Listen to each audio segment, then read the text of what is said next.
welcome to What Have You Been Up To Wednesday?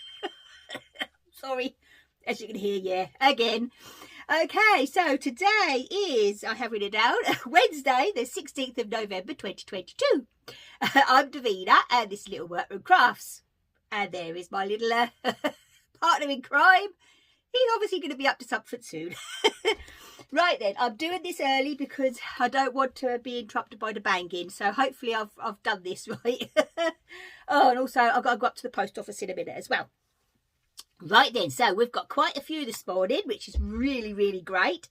And then I've got a lovely, left a question on Monday's video at the bottom by Carol. There's a couple of sections, so I'll answer that as well at the same time.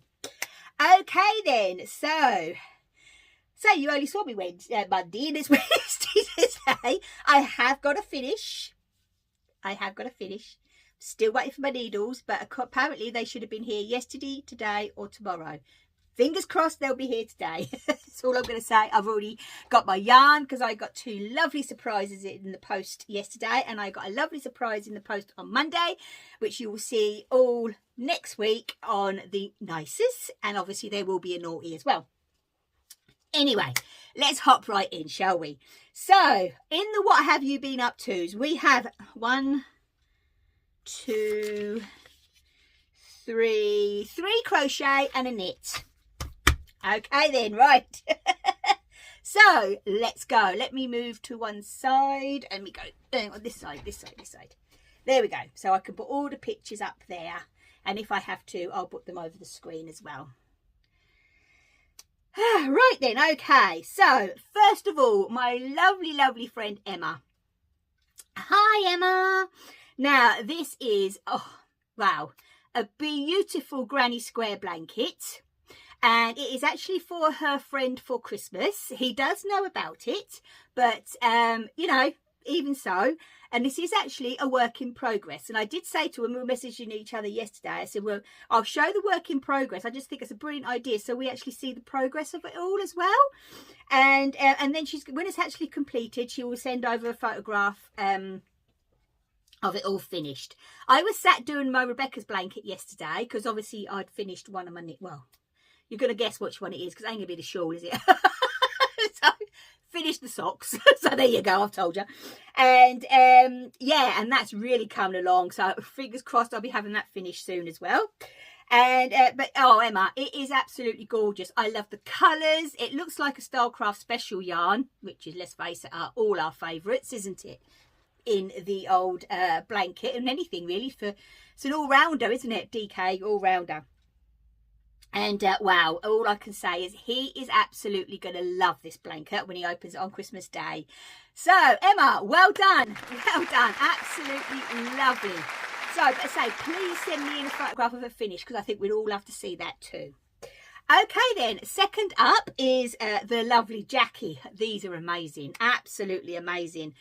The Crochet Christmas trees. Now look at those. There's one, if I remember rightly, with sequins all over and one with little bobbles all over. And this actually, they were a challenge from her, I'm just reading, from her workmates. And now she's actually stepped up and completed the challenge. Everybody wants one. So it's the way, isn't it? They think, oh, I'll challenge her. She won't do it. And then when you do it, oh, yeah, I'd like one of them, please. But they are brilliant. I absolutely love them. I really, really do. And wow, I love how they're 3D and oh, absolutely gorgeous. So well done, Jackie. Well done. Right then, where are we now? Now, Susan. Oh my gosh. Look at this mosaic. Now, I've got... Oh, right, yes. I've got a few photographs here. So this lovely lady, Susan, started crochet in lockdown. I can't believe it. I really can't believe it. And look, she's on doing a mosaic blanket. And as she was actually, after she'd emailed this over, she said she was putting the border on it. So stunning, absolutely beautiful. And then afterwards, she did the Sabido sweater vest in Scrappy. Absolutely gorgeous, isn't it? I love mine, I really do. And her patterns are good. They are good to follow. And then this beautiful shawl. Oh my word, you have been a busy bee. You wouldn't actually think that you've only started crocheting in lockdown, honestly. Gosh, you're adventurous. But oh, they're all absolutely lovely. They really, really are. But that blanket's thick with it being mosaic, because it always thickens up, doesn't it? Absolutely beautiful. Well done, Susan. Well done. Right then, okay, so the last one of the what have you been up to's is the lovely Caroline. Hi, Caroline. And this West Yorkshire Spinners sock yarn has been so popular this year. It really, really has. That's the ones I've just finished, but I ain't showing you till Monday. They're sitting right there in my little basket. And it's a lovely yarn to, all us sock knitters just love West Yorkshire Spinners. Now, the lovely Caroline, she actually made these socks on her recent trip away. And also, if you notice in the picture, there is my little if I remember rightly, dumpies and DPN cozies in the yarn cozies and the DPN cozies, that's it, in the poppy. So thank you ever so much for supporting that as well.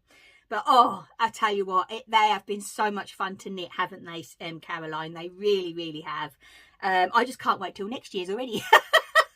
I still have last year's vintage, what was it? Vintage Fairy Lights, I think it was. I still haven't knitted that one up, but this one I just boomed. I just had to knit it. And I also got gifted another ball yesterday, so I'm definitely going to be putting that on the needles. Actually, I might do Glen a pair. I'm going to cast these on. Oh my gosh. I'm going to cast these on. Yes, I am. I'm going to cast them on. And they could be his Christmas socks, can't they? Yeah, that's what I'll do. Okay then, right. So, thank you very much for that. You gave me a great idea there, Caroline. Absolutely brilliant. Oh, dear me. But, yeah, I absolutely love it. Absolutely love it. I hope you had a lovely time away. It looks really nice. It really does. So, well done. Well done. If you did. That's Elmo. We've got a pulley cord in the bathroom, the light switch, and it dangles down. And ever since he's been here, he plays with it. He's not coping with the bagging. So, I've got to say, I've got to go to the post office and then I'll be back. Right then, okay, so that is the What Have You Been Up To Wednesday. Well done, everybody. My word, you have all been busy bees, and I love seeing all your work. I really, really do. So come on, send more in. It's easier if you do it via email. I will leave the email down there below, and then, yeah, as I say, but, if you want to do it by Messenger or Instagram, the one, you're more than welcome. But oh, please, send in your work, especially like now with all the Christmas coming up, and oh, lovely. I love seeing it. Right then, I did have, as I said, a couple of questions by their lovely Carol left at the end of on Monday's video, and she was asking about the a Stephen West shawl. She's never knitted a shawl before, but she'd love to knit a Stephen West shawl. And would I recommend something that is, pretty standard and pretty easy, because she hasn't long, if I remember rightly in the message, she hasn't long learned how to knit.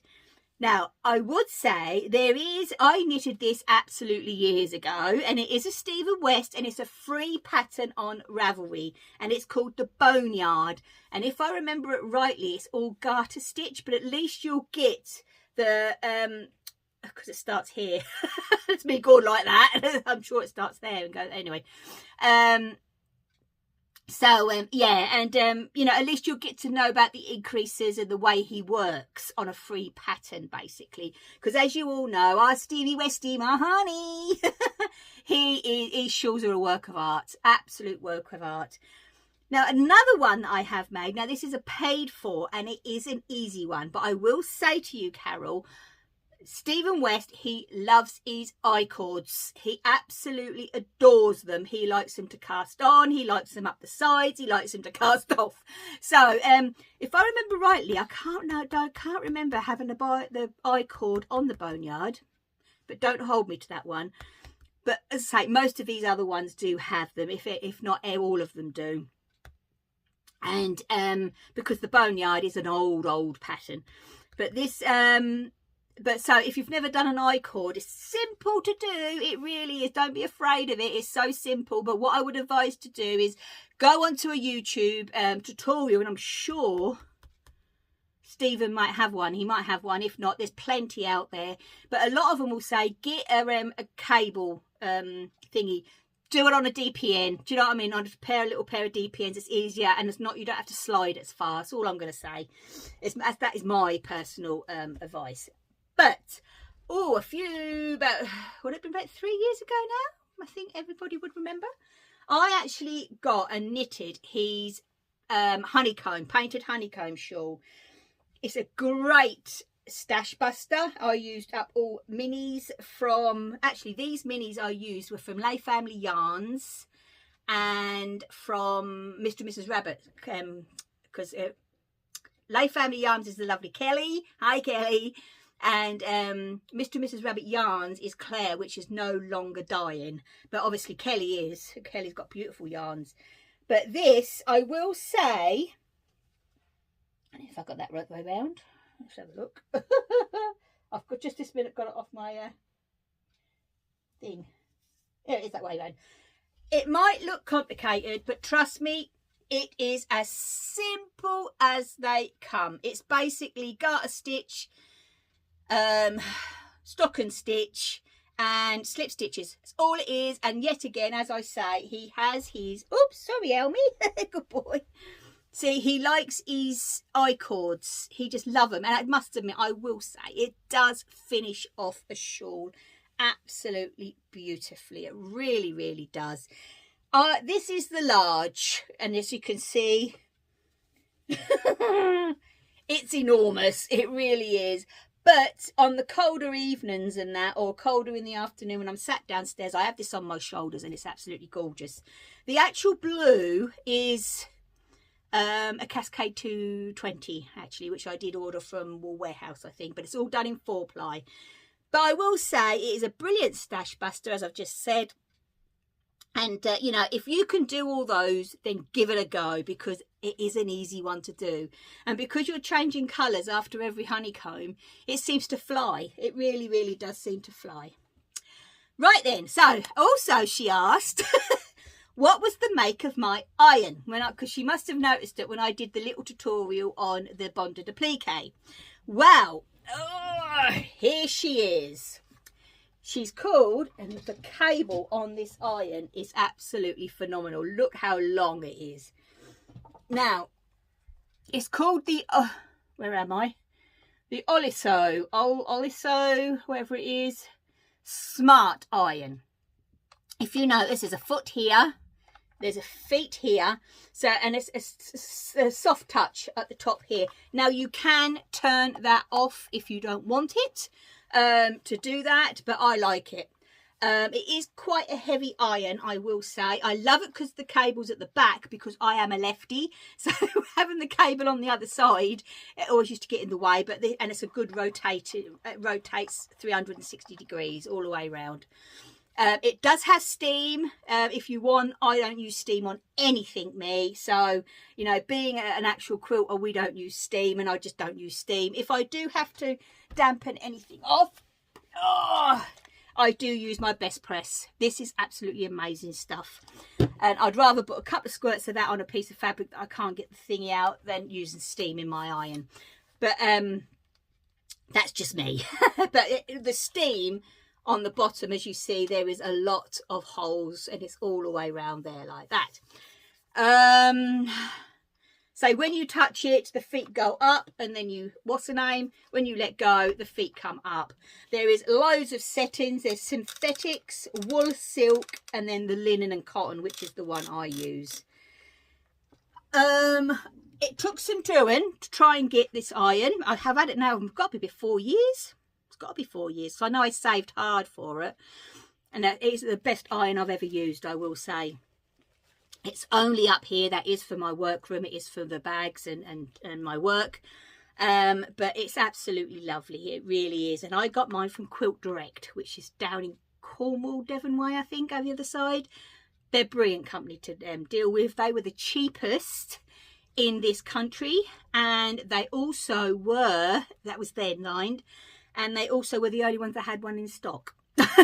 Everybody else was, you know, because let's face it, they became big, everybody wanted one, and yeah. But luckily Quilt Direct, they were brilliant, and I phoned them up and they literally posted off that day and it arrived the next. It was absolutely amazing, brilliant. I can't remember, I think it was free postage as well, but as I say, that was about 4 or 5 years ago. But I wouldn't be without it, I will say. I really, really wouldn't be without it. But also on here, as I say, my three main is I have my best press, I have my iron. I've spoke to you all about the rubber mat, B&M's, because it ain't got the word quilt or anything on it. A third of the price, or half the price, even quarter of the price. That's what I'm looking for. And I would not be without my wall mat. And this is wool, proper wool, and it is, oh, it holds the heat when you're pressing. Oh, it's absolutely brilliant. I cannot remember for the life of me where I got this from. I really, really can't. I can't remember. I know I got it online though, but this was a few years. This was before I even got my iron. I had this. But I wish, though, I had invested in the bigger one, because you can get a bigger one. But what I probably will do eventually is either invest in the bigger one or get another one this size and just have them two side by side. But yeah, because it's the wool and it holds the heat, you see, and absolutely brilliant. But that's what I use more than anything. Yeah, I have a clapper and all this, that and the other I do use occasionally, but they are my three things I do use more than anything. Okay, and I've just thought actually on Monday I am going to show you a little thing that I do use for folding over the seams and stuff like that. So leave that one with me and I'll do that on Monday. I'll write a note. So yeah, I'll do that now. Okay, right, and I'll talk about that on Monday. All right then, so that's it. I'm going to pop up to home. When I know what the time is, I'm going to pop up to up to the post office. Little Elmo is sitting there looking at I don't know what. Anyway, and then I'm going to pop to the post office, post off a lovely order, and yeah, so and that's going to be me for the day. I think I've got to pot around downstairs. Fingers crossed my needles are going to arrive. I can't wait for my needles. I really can't. So if I really like them, I'm going to order some 2 more, I think, and get so I'm definitely going to do Glenn a pair. Good thinking, that. Good thinking. All right then. Okay. See, inspiration. That is what have you been up to Wednesday is all about. It's inspired me, so I hope they've inspired you. So, okay then. I am going to leave you in peace now. So I'll see you on Monday if I don't see you before. So please take care, stay safe, and as always, happy crafting. Bye. Well, I've just quickly popped on to say I am actually back from shopping. And it's taming it down. I am absolutely drenched through. So I'm going to go and get into a nice hot bubble bath now and warm up. That's one thing I did. And I never took my raincoat. It weren't raining when I left. Oh, dear me. Anyway, what I've actually popped on for is I actually got one of these, look. Which is a big, long thing. It should fit in my under there. It should be all right. And I'm going to put all my hand-dyed yarn in this. Because now I've got a stash. I'm so excited I got a stash. I am going to, yeah, put it in there so that'll be a lot more safer than what's in, I think. Right then. Don't say a word. Just don't say a word. I'm going to go and get in the bath. So anyway, I'll be back on another. If I'm not back sooner, I'll be back on Monday. See you later.